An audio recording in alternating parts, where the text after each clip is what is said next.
আজকে চলে আসছি একটা বিল্লাতে কিছু মেনটেনেন্স কাজ করার জন্য। তো দেখতেই পাচ্ছেন আমি স্টিলের সিঁড়ি দিয়ে উপরে যাচ্ছি, আর যে সিঁড়িটা কি গরম হয়ে আছে। এখন তো মে মাস চলতেছে, বাইরে প্রচণ্ড গরম। তো কিছু করার নাই, প্রবাস লাইফ, কষ্ট তো করতেই হবে।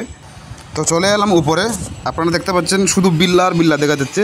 এখানে কমপক্ষে 3 থেকে 4 হাজার বিল্লা হবে, একদম সেম টু সেম। এটা হচ্ছে একটা ওয়াটার হিটার। এটা হচ্ছে মূলত সূর্য থেকে পানিকে হিট করে, মানে সূর্যের মাধ্যমে পানি গরম হয় আর কি। আর এগুলো হচ্ছে এসির আউটডোর।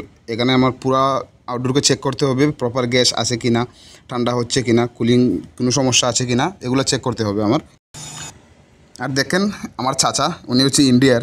কি বলবো ওনার কথা, ওনার বয়স 65-র উপরে, কিন্তু দেখেন উনি যে কাজ করেন আপনারা অবাক হয়ে যাবেন ওনার কাজ দেখলে। দেখেন ওতে উপরে উনি চলে এসেছেন। আমার নিজেরই উঠতে অনেক কষ্ট হয়েছে, আমি হাঁপিয়ে গেছি। কিন্তু এই বয়সের মানুষগুলো বাংলাদেশে চলতে ফিরতেই অনেক কষ্ট হয়। যাই হোক, ওনার জন্য দোয়া করি, আল্লাহ ওনাকে বেশি বেশি করে হায়াত দিক। সো চাচার হাতে মোবাইলটা দিয়ে আমি চলে যাচ্ছি ওখানে চেক করার জন্য। চাচাকে বলেছি, চাচা তোমার কাজ করার দরকার নাই, তুমি এখানে শুধু দাঁড়িয়ে থাকো, মোবাইলটা শুধু মানে ধরে রাখো। সো আমি এক এক করে চেক করে নিচ্ছি যে প্রপার কুলিং করতেছে কিনা। একটু পরে গেজ নিয়ে আসবো, নিয়ে এসে প্রেশারটাও চেক করে নেব।